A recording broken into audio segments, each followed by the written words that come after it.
Hello student, मैं आज आप लोगों को क्वाड प्रेजेंटेशन एंड प्रोलेप्स के बारे में बताऊंगी।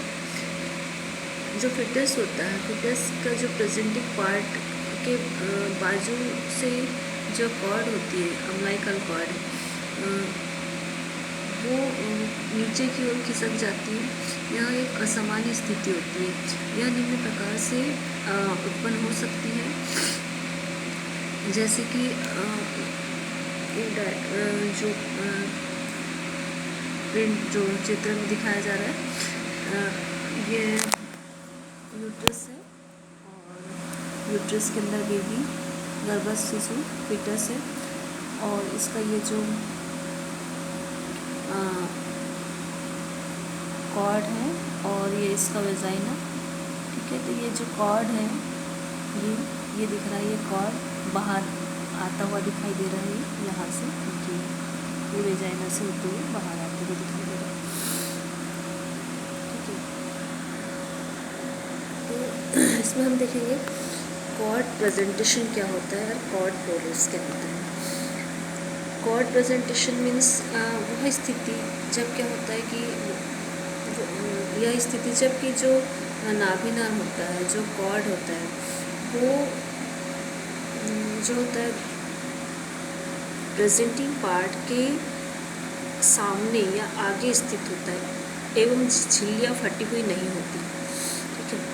कॉर्ड जो होता है प्रेजेंटिंग पार्ट के सामने स्थित होता है और झिल्लियाँ फटी हुई नहीं होती। तो इस प्रकार की कंडीशन को हम कॉर्ड प्रेजेंटेशन कहते हैं, या कॉर्ड, यह जो स्थिति होती है वो कॉर्ड प्रेजेंटेशन कहलाती है, ठीक है। इसमें झिल्लियाँ फटी हुई नहीं होती, इम्पैक्ट होती है। सेकंड हम देखेंगे कॉर्ड प्रोलेप्स। कॉर्ड प्रोलेप्स में क्या होता है, जो नाभिनाल होती है, मतलब जो कॉर्ड होती है, वो झिल्लियों के फटने के बाद प्रेजेंटिंग पार्ट के बाजू से निकलकर वेजाइना में स्थित हो जाती है और वल्वा के बाहर निकल जाए, तो इस स्थिति को कॉर्ड प्रोलेप्स कहते हैं। मतलब कॉर्ड प्रेजेंटेशन में कॉर्ड प्रेजेंटिंग पार्ट के सामने स्थित होती है और रेमिनेंट रप्चर नहीं होती, लेकिन कॉर्ड प्रोलेप्स में जो होता है, जो कॉर्ड प्रेजेंटिंग पार्ट के सामने से होकर वेजाइना के थ्रू बाहर निकल जाती है। इस प्रकार की कंडीशन को कॉर्ड प्रोलेप्स कहते हैं।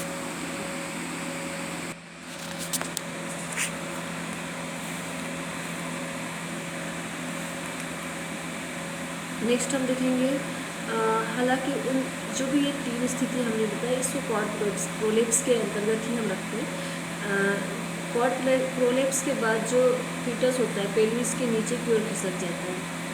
कॉर्ड प्रोलेप्स के बाद जो फीटस होता है पेल्विस के नीचे की ओर खिसक जाता है तथा नाभिनाल पर दबाव पड़ना शुरू हो जाता है।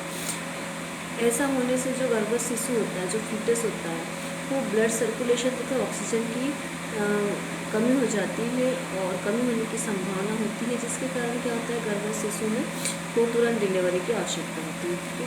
कॉर्ड के ऊपर प्रेशर पड़ता है, जिसके कारण कि बच्चे को ऑक्सीजन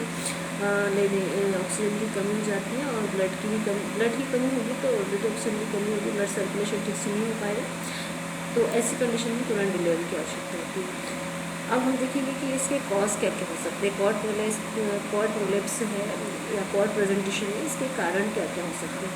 तो सामान्यतः हम देखते हैं कि प्रेजेंटिंग पार्ट निचले लोअर यूट्राइन सेगमेंट में अच्छी तरह से फिट नहीं बैठता, तो इस कंडीशन में कॉर्ड प्रोलेप्स होने की संभावना बढ़ जाती है। इस स्थिति के दौरान जो प्रेजेंटिंग पार्ट तथा पेल्विस के मध्य में जो स्थान होता है, नाभिनाल के नीचे की ओर खिसक जाती है। इस कंडीशन से जो पेल्विस के मध्य में जो स्थान होता है, वहाँ से होकर जो कॉर्ड होती है वो नीचे की ओर खिसक जाती है और ये कॉर्ड प्रोलेप्स हो जाता है।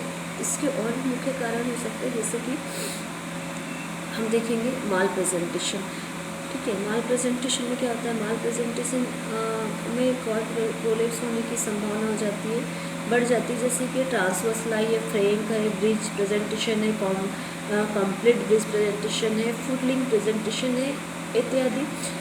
इस कंडीशन में कॉर्ड प्रोलेप्स होने की संभावना बढ़ जाती है। सेकंड हम देखेंगे कॉन्ट्रैक्टेड पेल्विस। कॉन्ट्रैक्टेड पेल्विस में भी कारण हो सकता है कॉर्ड प्रेजेंटेशन या कॉर्ड प्रोलेप्स का। थर्ड है पॉलीहाइड्रोमनास। पॉलीहाइड्रोमनास की कंडीशन में भी हम देखते हैं कि फ्लूइड ज़्यादा होने से इसकी कंडीशन कॉर्ड इधर उधर होता है और जिसके कारण कि प्रोलेप्स होने के चांसेस उसके बढ़ जाते हैं। फिर ट्विंस नेक्स्ट है ट्विंस प्रेगनेंसी। ट्विंस प्रेगनेंसी के कारण भी कॉर्ड प्रोलेप्स होने के चांसेस बढ़ जाते हैं। नेक्स्ट है गर्भस्थ शिशु का आकार छोटा होना, मतलब जो फीटस है वो उसका साइज़ छोटा होना। ऐसी प्रीमेच्योर या ट्विंस प्रेगनेंसी के केसेस में देखने को मिलता है। उसके बाद देखेंगे प्लेसेंटा प्रिविया। प्लेसेंटा प्रिविया भी एक कॉज हो सकता है कॉर्ड प्रेजेंटेशन का, ठीक है। इसके बाद हम देखेंगे नाभि नाल का अधिक लंबा होना, मतलब कॉर्ड की जो लंबाई है लेंथ वो अधिक होने से भी प्रोलेप्स होने के चांसेस बढ़ जाते हैं। इसके बाद नेक्स्ट देखेंगे हम ARM। जब झिल्लियों को आर्टिफिशियल रूप से पंचर किया जाता है तब भी कॉर्ड प्रोलेप्स होने की संभावना बढ़ जाती है, ठीक है। तो हमने यह भी देखा इसके क्या कॉज है कॉर्ड प्रेजेंटेशन होने के, ठीक है। अब हम इसके बाद देखेंगे इसका डायग्नोसिस। कॉर्ड जो प्रेजेंटेशन या प्रोलेप्स है उसका हम डायग्नोसिस कैसे करेंगे, ठीक है।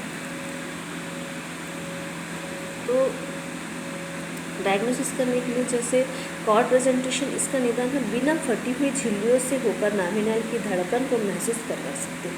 यानी मेम्ब्रेन फटी हुई नहीं है तो हम नाभिनाल की जो पल्स से जो धड़कन है उसको हम महसूस कर सकते हैं, जिससे कि हम कॉर्ड प्रेजेंटेशन का पता लगा सकते हैं। सेकेंड है कॉर्ड प्रोलेप्स। कॉर्ड प्रोलेप्स से कैसा डायग्नोसिस करेंगे? यदि नाभिनाल वेजाइना में नीचे की ओर खिसक गई, नाभिनाल नीचे की ओर खिसक गई, तो ऐसी स्थिति में सीधे ही अंगुलियों द्वारा इसकी धड़कन को पाल्पेट किया करते हैं और कई बार नाभिनाल के नीचे की ओर अधिक खिसकने के कारण इसे वेजाइना के बाहर थोड़ा अंदर प्रत्यक्ष रूप से देखा जा सकता है। थर्ड हम देखेंगे नाभिनाल का गुप्त प्रोलेप्स कॉर्ड प्रेजेंटेशन। इस स्थिति में निदान इसका डायग्नोस करना मुश्किल कार्य होता है, ठीक है। अब हम देखेंगे ये जो डायग्नोसिस है, डायग्नोसिस हमने कर लिया पाल्पेट करके।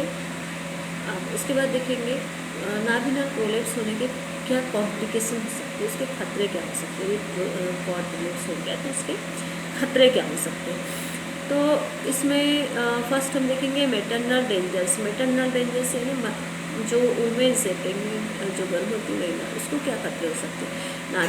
नाभिनाल प्रोलेप्स होने के दौरान जो गर्भवती शिशु की डिलीवरी के लिए ऑपरेटिव प्रोसीजर्स की संभावनाएं बढ़ जाती है।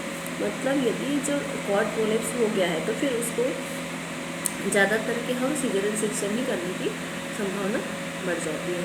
सेकंड हम बेबी के लिए देखेंगे फिटल डेंजर्स। फिटल डेंजर्स में देखेंगे कि यदि कॉर्ड प्रोलेप्स के दौरान प्रेजेंटिंग पार्ट के दौरान नाभिनाल पर दबाव डालने अथवा इसकी वाहिनियों में ऐंठन हो जाने के कारण गर्भस्थ शिशु को होने वाली ब्लड एवं ऑक्सीजन की आपूर्ति में बाधा पहुंचती है, तो नितंब प्रस्तुति की तुलना में जो सिफेलिक प्रेजेंटेशन के दौरान प्रोग्नोसिस खराब रहता है।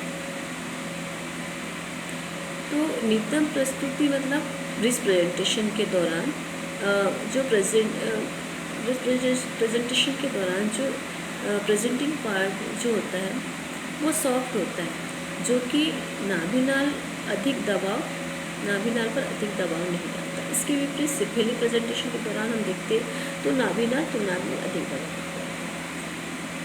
तो फिटल डेंजर्स में भी हम देखते हैं कॉर्ड प्रोलेप्स है तो सिफिलिक प्रेजेंटेशन में ज़्यादा प्रॉब्लम होती है, क्योंकि इसके ऊपर प्रेशर सिफिलिक प्रेजेंटेशन में ज़्यादा क्योंकि इसमें जो वर्टेक्स प्रेजेंटेशन है तो वो कड़ा होने के कारण जो कॉर्ड है उसके ऊपर अधिक प्रेशर पड़ता है। लेकिन इसके अपोजिट हम देखते हैं कि ब्रिस्ट प्रेजेंटेशन होता है तो जो ब्रिस्ट प्रेजेंटेशन में जो प्रेजेंटिंग पार्ट होता है वो सॉफ्ट होता है, जिसके कारण ये कॉर्ड के ऊपर प्रेशर कम होता है और उससे ब्लड और ऑक्सीजन की आपूर्ति करने में ज़्यादा कठिनाई नहीं होती। ठीक है, इसके बाद हम नेक्स्ट देखेंगे नाभिनाल प्रेजेंटेशन या मैनेजमेंट कैसे करेंगे। जो management of cord presentation in cord prolapse, उसका मैनेजमेंट कैसे करेंगे। तो नाभिनाल प्रस्तुति का प्रबंधन हम देखते हैं कि नाभिनाल प्रस्तुति या कॉर्ड प्रेजेंटेशन का डायग्नोसिस हो जाने के बाद आवश्यक रूप से आंतरिक परीक्षण मतलब इंटरनल एग्जामिनेशन करने से हमें बचना चाहिए। यदि हमें पता है कि कॉर्ड प्रेजेंटेशन कॉर्ड प्रोलेप्स है तो इंटरनल एग्जामिनेशन हमें नहीं करना चाहिए, क्योंकि इससे मेम्ब्रेन को फटने का ज़्यादा डर होता है। नेक्स्ट हम देखेंगे कि इसमें जो कॉर्ड प्रेजेंटेशन का डायग्नोसिस हो जाने के बाद कभी भी नाभिनाल को पुनः यूट्रस के अंदर खिसकाने का प्रयास नहीं करना चाहिए, क्योंकि प्रथम अगर हम देखते हैं तो ये प्रयास असफल ही होता है और दूसरे प्रयासों के दौरान झिल्लियाँ फटने की संभावना भी बढ़ जाती है। इसलिए कॉर्ड को कभी भी अंदर करने की कोशिश नहीं करनी चाहिए। नेक्स्ट हम देखेंगे गर्भवती महिला तथा उनके परिवारजनों को साइकोलॉजिकल सपोर्ट हमें करना चाहिए, क्योंकि वो डरे हुए होते हैं कॉर्ड प्रेजेंटेशन हो गया है, मतलब ये उनको तो समझता नहीं वैसे, पर ये क्या हो गया है कैसे होगा, मतलब उनको डर हो जाता है, तो उसे समझाने की कोशिश करनी चाहिए। इसके बाद जो फिटनेस होता है उसके लगातार इलेक्ट्रॉनिक उपकरणों से उसकी मॉनिटरिंग करना चाहिए, मतलब उसका FHS देखना चाहिए, बेबी ठीक है या नहीं, उसकी लगातार हमें मॉनिटरिंग करना चाहिए। नेक्स्ट हम देखेंगे डायग्नोसिस हो जाने के बाद महिला को मतलब उसको एक्सटेंशन पोजीशन में सिंस लेफ्ट लैटरल पोजीशन में रखना चाहिए, और हो सके तो रबर फोम के 2